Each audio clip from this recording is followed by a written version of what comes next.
June 15th, 1944.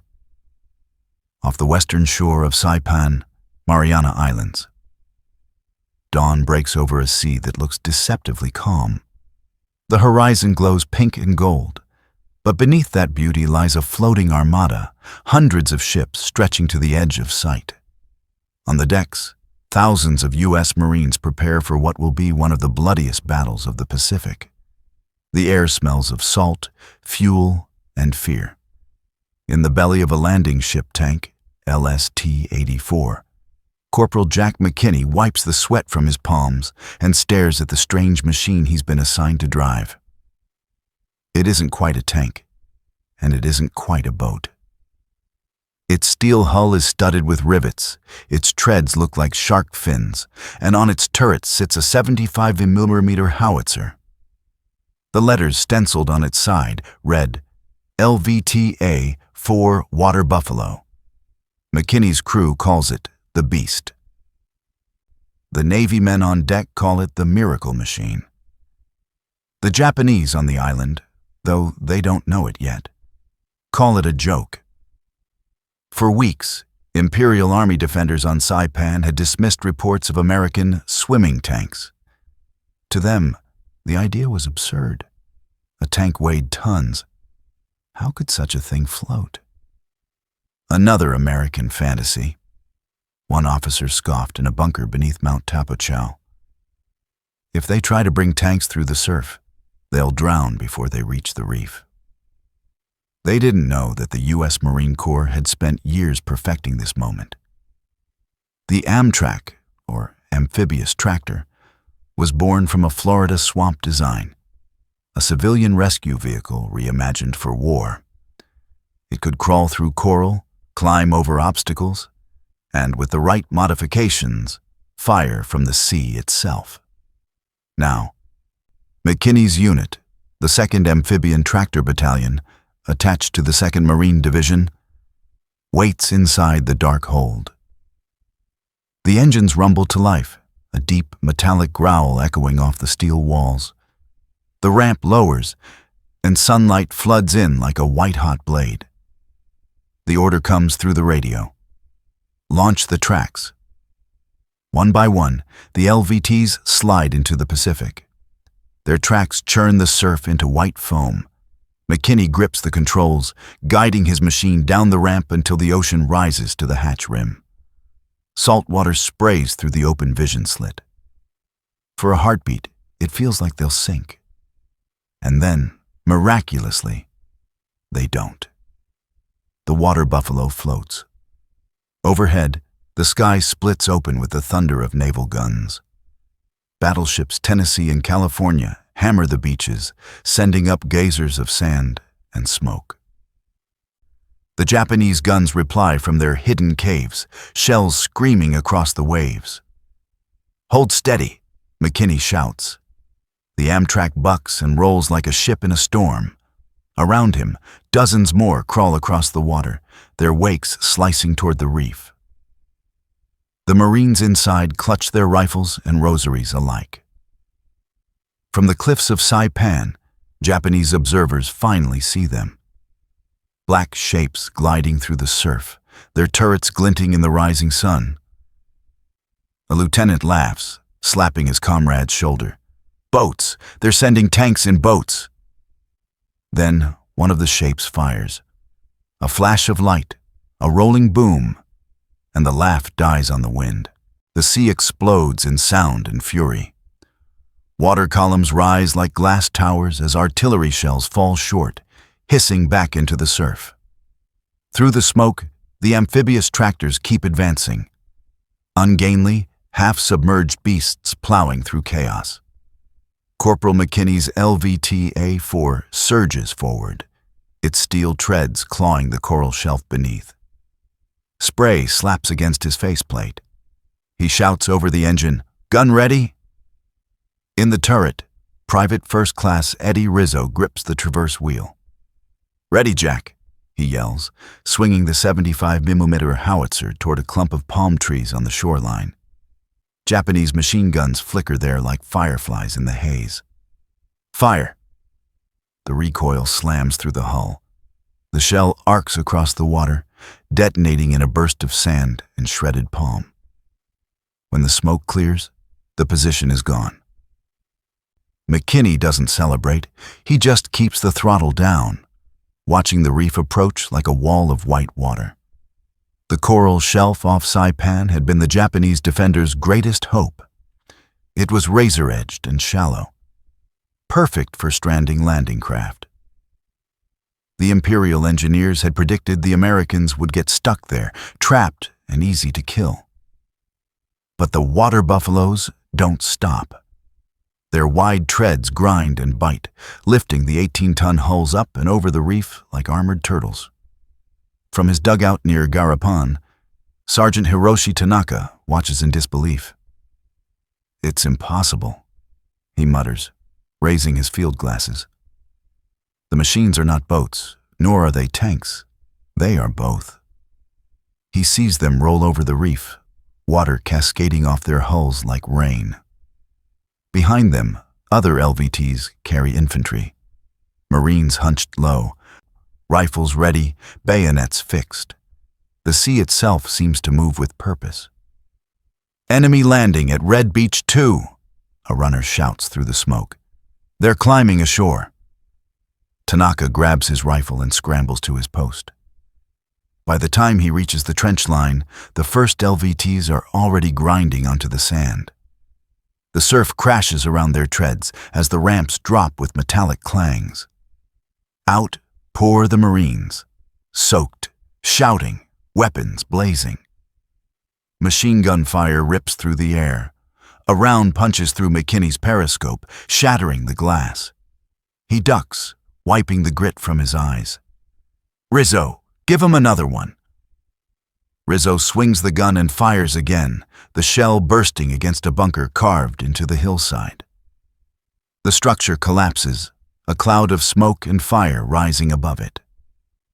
To the Japanese soldiers still alive on the ridge, the scene is surreal. The Americans are coming not from ships or bridges, but from the very sea, their vehicles crawling from the surf like monsters from the deep. From the decks of the destroyers offshore, U.S. Navy spotters cheer as the first wave reaches the beach intact. "They made it," one sailor shouts. "The buffaloes made it." And they just keep coming. Row after row of LVTs crest the surf, dropping ramps, spewing smoke, hauling men and supplies through a killing field. The Japanese fire burns hotter. Mortars, rifles, 47mm anti-tank guns. But the sea delivers more and more. By noon, the beaches of Saipan are alive with movement. Jeeps crawl off landing craft. Shermans clank onto the sand. Navy Seabees begin clearing obstacles, marking safe lanes through minefields. McKinney's Amtrak sits just beyond the tide line now. Scarred, but alive. He climbs out, boots sinking into the wet sand. The air is thick with cordite and salt. Around him, Marines dig in, medics shout for stretchers, and engineers wave for more supplies. From somewhere inland, a Japanese officer's voice screams through a loudspeaker, "Americans, go home. The island is death." McKinney spits, reloads his carbine, and mutters, "Guess we're already home." Above him, a pair of Navy corsairs roar overhead, banking toward Mount Tapochau, the heart of Saipan. The amphibious tanks had done the impossible. They didn't just land. They brought the war ashore. By the second day of the invasion, Saipan had become a furnace. The beaches were choked with wreckage, burnt LVTs, shattered palm trunks, and the bodies of Marines and Japanese alike. The surf foamed pink from blood and coral dust. Every inch of ground was contested. From his position inland near Sharan Kanoa, Corporal McKinney could still smell the ocean. But the sound of the surf was drowned out by the thunder of artillery and the rising hum of engines. The LVTs were no longer just ferrying men ashore. They had become the lifeline of the invasion. Amtraks groaned through the shallows, delivering ammunition, food, and fuel, and hauling back the wounded. Each trip was a gamble. Japanese mortars hunted them relentlessly, shells bursting into geysers that rocked the floating machines like toys in a storm. Yet they kept coming.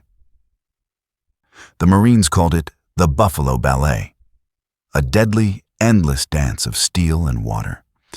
In the command post near the shore, Colonel Evans Carlson, the famed raider commander now advising logistics, watched the pattern unfold through binoculars. "They're doing what no tank can do," he muttered to his staff.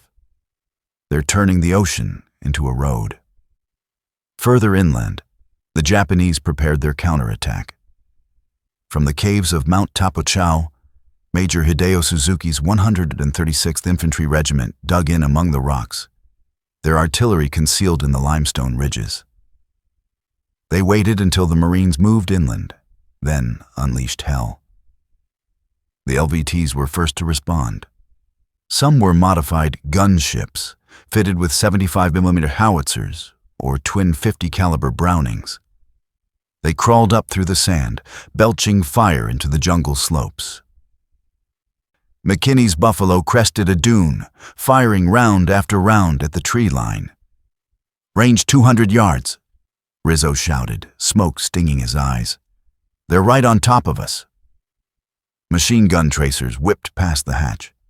A mortar shell slammed into the sand just meters away, showering the Amtrak in debris. The crew coughed and cursed, sweat and grit streaking their faces. Still, the machine moved, slow, relentless, unbroken. Inside his cave, Major Suzuki watched the strange vehicles through a field scope.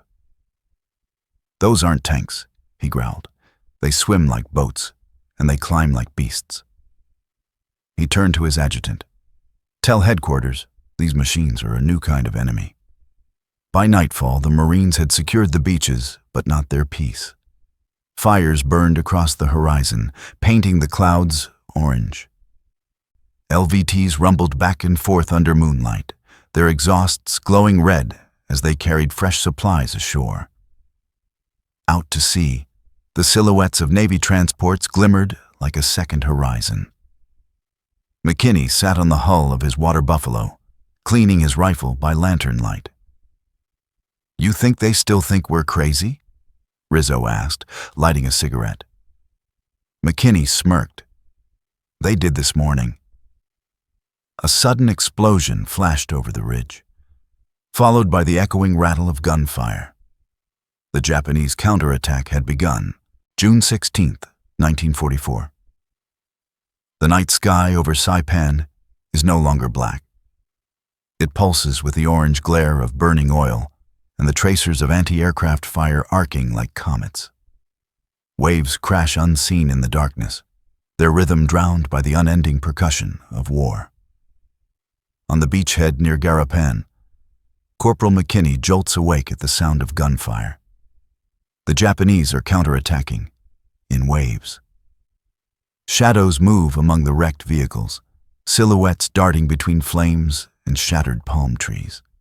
Shouts echo in both languages, Tenno Heika Banzai, and incoming, colliding in chaos. McKinney grabs his carbine and clambers into the turret of his LVT-A4. "Rizzo, wake the beast," he yells. The engine coughs, then roars to life, its guttural growl cutting through the night. The howitzer turret swivels toward the ridge where muzzle flashes bloom like fireflies. "Fire!" The gun bucks. The round slams into the slope, scattering earth and men alike. From nearby, other water buffaloes join in, their 37mm and 75mm shells lighting up the darkness. The beach becomes a wall of thunder, but the Japanese keep coming. Dozens of them charge through the surf, some with rifles, others clutching grenades, screaming into the black. The Marines hold their ground, rifles blazing, machine guns chattering. The LVT crews fire point blank, the tracers painting red lines through smoke. McKinney spots one soldier climbing onto a damaged buffalo, a satchel charge in his hand. "Rizzo," he shouts. Rizzo swivels the turret too slow. The man is already at the hatch. But then a nearby Marine, waist deep in the surf, opens fire, dropping him instantly. The explosion still goes off, but off target, a flash of flame and seawater. When dawn comes, the battlefield looks like a vision from hell.